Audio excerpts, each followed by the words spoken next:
अज़ीज़ तुलबा व तालिबात, प्यारे बच्चों, आज हम पढ़ेंगे फोर्स एंड प्रेशर वाला चैप्टर साइंस सब्जेक्ट का, जो कि क्लास 8th के लिए है। तो सबसे पहले तो मैं बताऊंगा कि आज के इस चैप्टर में हम क्या क्या जो है वो पढ़ेंगे। फोर्स और काइंड्स ऑफ फोर्स, देन उसके बाद हम इस चैप्टर में कवर करने की कोशिश करेंगे कि फोर्स क्या चीज़ है और फोर्स कितने किस्म की होती है। उसके अलावा जो है वेट क्या चीज़ है, ग्रेविटेशन क्या चीज़ है, प्रेशर क्या है, एटमॉस्फेरिक प्रेशर क्या है, इन सब चीज़ों को हम डिस्कस करेंगे। तो सबसे पहले ये है कि force is a push or a pull which produce or tend to produce change in the state of a body। यानी कि फोर्स वो चीज़ होती है कि जब कोई चीज़ अपनी जगह पे खड़ी है, हम उसको फोर्स लगाएंगे तो वो अपनी जगह छोड़कर दूसरी जगह पे चली जाएगी। तो दैट इज़ फोर्स। यानी फोर्स तभी हम कहेंगे कि जब कोई चीज़ अपनी पोजीशन जो है वो क्या करेगी, चेंज करेगी, produce change in the state of a body. कि बॉडी पहले किस हालत में थी, अब वो उसकी हालत चेंज हो गई है। सीधी थी तो टेढ़ी हो गई है फोर्स लगाने से, खड़ी थी तो नीचे जो है वो बैठ गई है फोर्स लगाने से। तो इस तरीके से हम फोर्स को जो है वो डिफाइन कर सकते हैं। Effect of force depends not only on the magnitude of force, तो but also depends on the area on which it is applied.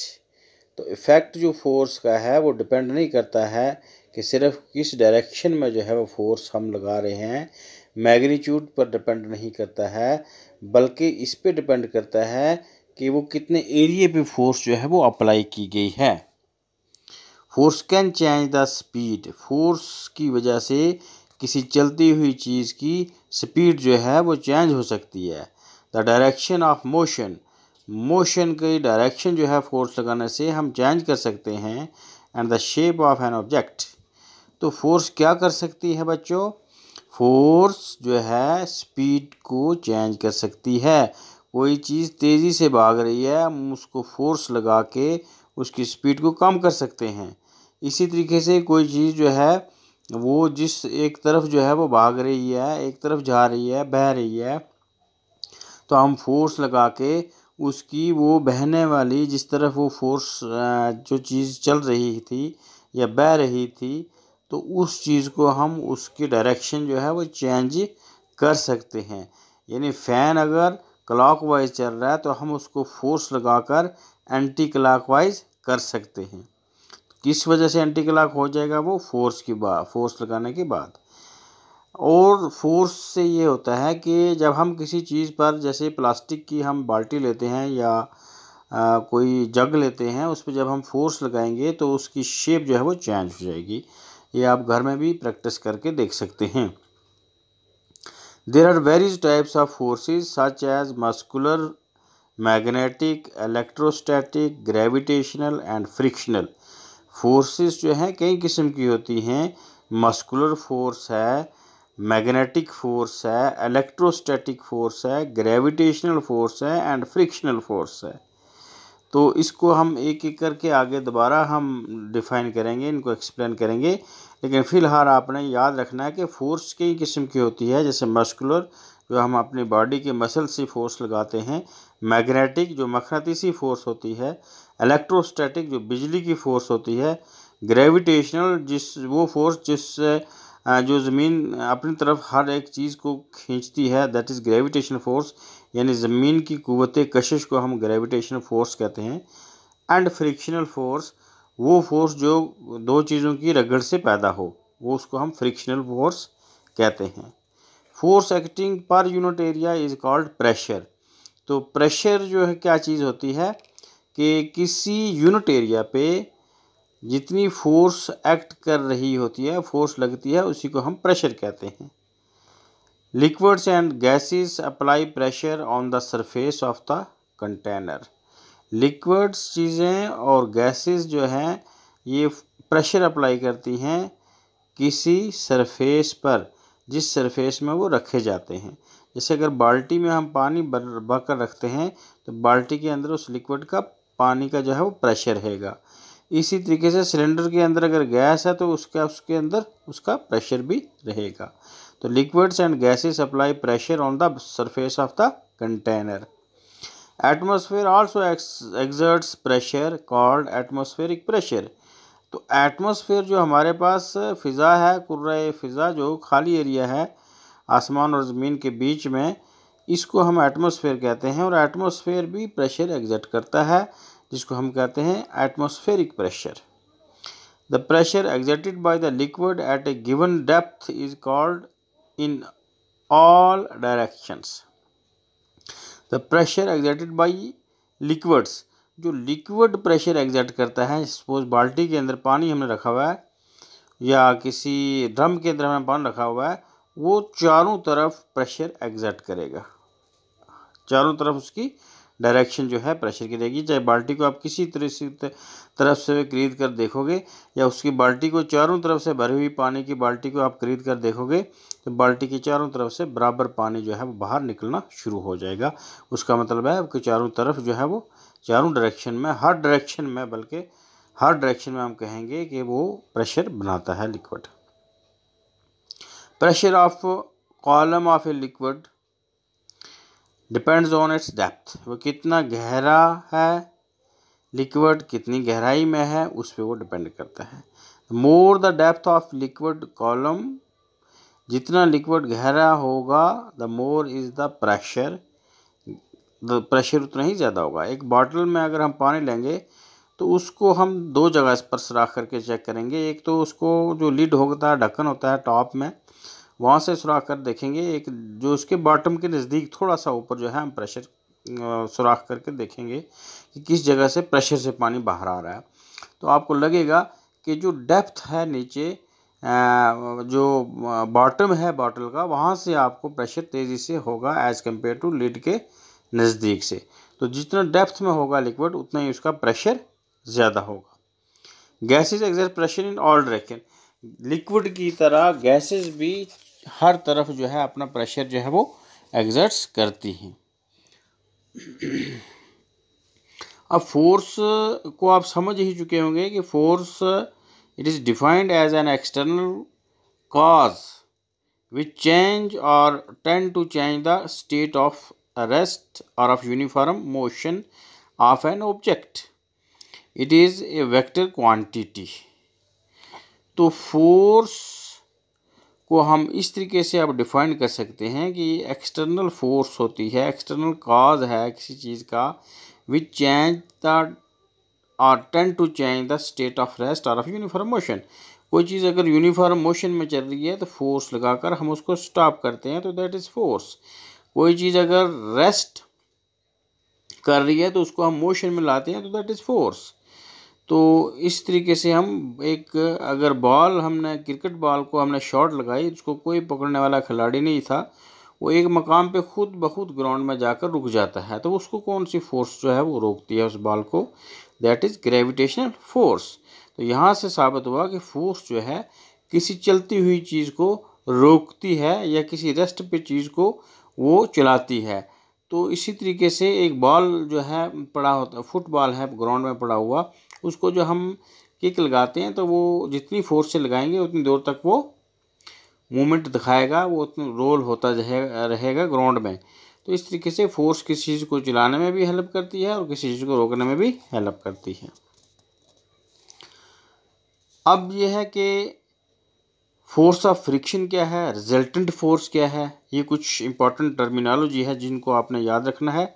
Force, resultant force पहले, when two or more forces act on a body simultaneously, जब किसी एक चीज़ पर दो या दो से ज़्यादा फोर्सेस एक ही बार लगी हों, then a single force which produce the same effect as the combined effect of all the forces together is called the resultant force. Force of friction, the force which opposes the motion of one body over another body in contact with it is called the force of friction or simply friction।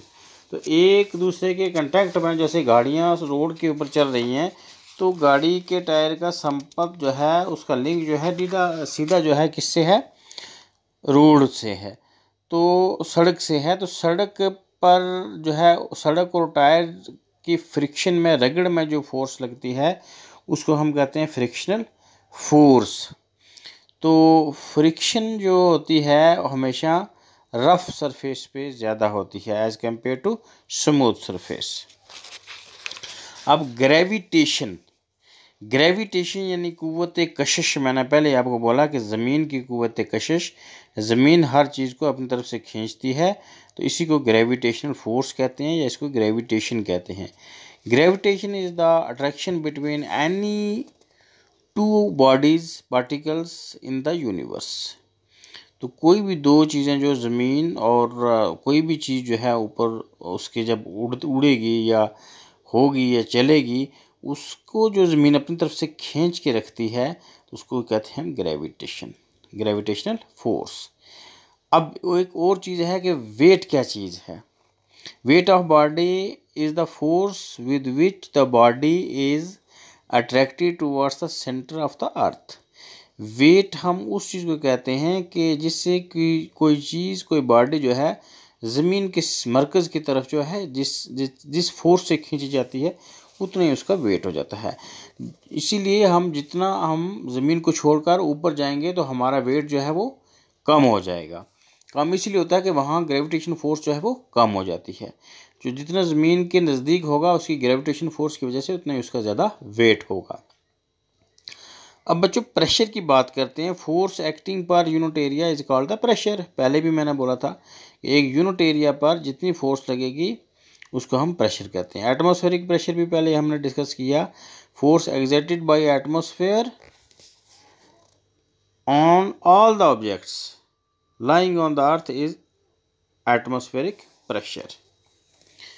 तो बच्चों उम्मीद है कि आपको basic terminology से जो है वो वाकफियत हो गई होगी कि किस चीज़ को फोर्स कहा जाता है और फोर्स कितने किस्म की है, और इस तरीके से हम बैलेंस फोर्स और अनबैलेंस फोर्स को भी जिक्र करते हैं कि जब एक बॉडी पे दोनों तरफ से बराबर फोर्स लग रही होगी उसको हम बैलेंस फोर्स कहेंगे। जब एक तरफ ज़्यादा फोर्स होगी, एक तरफ से कम फोर्स होगी, उसको हम अनबैलेंस फोर्स कहेंगे कि ये फोर्स जो है दोनों तरफ से बैलेंस जो है वो नहीं है, उसको हम कहेंगे अनबैलेंस्ड फोर्स। इस तरीके से बच्चों by applying force on an object, जब हम किसी चीज़ पर फोर्स लगाएंगे, ताकत लगाएंगे तो क्या होगा। Only the motion of an object increases, only the motion of an object decreases, only the direction of motion of an object changes. तो जब हम किसी चीज़ पर फोर्स लगाएंगे मोशन इंक्रीज भी हो सकता है, मोशन डिक्रीज भी हो सकता है, और डायरेक्शन ऑफ द ऑब्जेक्ट भी चेंज होती है। ये सारी चीज़ें जो है वो होती हैं। अब है एक आपको ऑब्जेक्टिव टाइप क्वेश्चन भी आ सकता है, जैसे what is the force. Force क्या चीज़ है। द पुश और the pull acting on the object. किसी ऑब्जेक्ट पे हम पुश करें या उसको धक्का दें या उसको खींचें तो दैट इज़ फोर्स। तो फोर्स की ऐसा यूनिट क्या होगी, फोर्स को हम कैसे नापते हैं, न्यूटन में। फोर्स की यूनिट क्या है, न्यूटन। तो इसी तरीके से if two forces in opposite directions act on an object then the resultant force is. अगर दो फोर्सेस एक ऑब्जेक्ट पे जो है वो ताकत लगा रही हैं तो रिजल्टेंट फोर्स क्या होगी, equal to difference of two forces. इसी तरीके से in digestive process the food is pushed forward in the food pipe by force of friction, muscular force, non-contact force, all the above। तो muscular force से जो है digestive process में हमारे जो नेक से, हमारी फूड पाइप से जो फूड अंदर जाता है वो मस्कुलर फोर्स से जाता है, जिसको हम कहते हैं पेरिस्टालसिस मूवमेंट।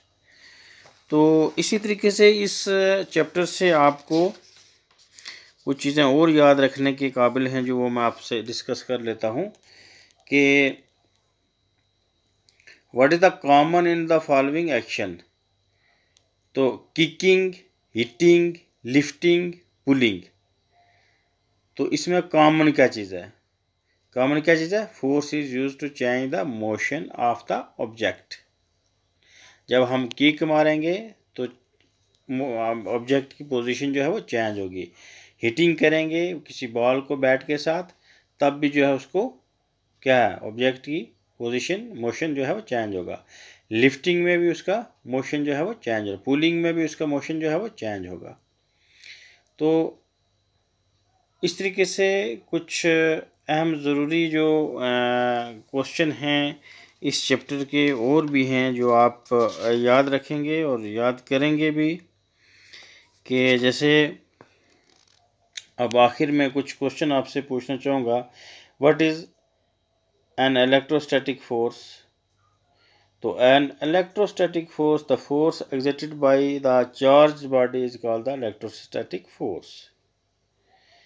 इसी तरीके से on what principle of fountain works? on what principle a fountain works? फुहारा जो है वो किस प्रिंसिपल पे काम करता है? Liquid exert pressure. ये लिक्विड जो है वो चारों तरफ प्रेशर एग्जर्ट करता है। Then what is the envelope of air all around the earth is known as. जो हवा का गिलाफ है ज़मीन के इर्द गिर्द उसको क्या कहते हैं? उसको क्या कहते हैं? एटमोस्फियर। क्या कहते हैं उसको? एटमोस्फेयर। तो बच्चों इसका दूसरा पार्ट हम नेक्स्ट जो है वो कंटिन्यू रखेंगे। आज के लिए सिर्फ इतना ही आप याद रखेंगे कि फोर्स क्या है, फिर ग्रेविटेशनल फोर्स क्या है, फोर्स ऑफ फ्रिक्शन क्या है। तो व्हाट इज़ ग्रेविटेशनल फोर्स, ये इम्पोर्टेंट क्वेश्चन है। इसको एक बार फिर मैं रिपीट करता हूँ। ग्रेविटेशन फोर्स क्या है? The earth exerts a force of attraction on all the things on its surface. उसके सरफेस पे, ज़मीन के सरफेस पे जितनी भी चीज़ें होती हैं उसको ज़मीन अपनी तरफ से खींचती है। And beyond the force of attraction exerted by the earth is called the gravitation force. जो फोर्स ज़मीन लगाती है चीज़ों को अपनी तरफ खींचने की, उसको हम ग्रेविटेशनल फोर्स कहते हैं।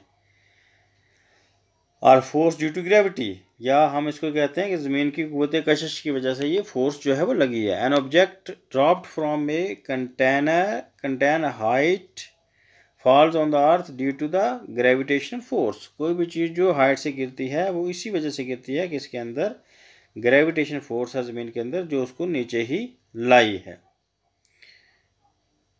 तो इसके साथ ही हम आज के इस चैप्टर को क्लोज़ करेंगे। नेक्स्ट आपसे फिर मुलाकात करेंगे इसी चैप्टर का दूसरा भाग, दूसरा पार्ट लेकर। तब तक के लिए अपने साथी, अपने उस्ताद इम्तियाज़ मुगल को दीजिएगा इजाज़त।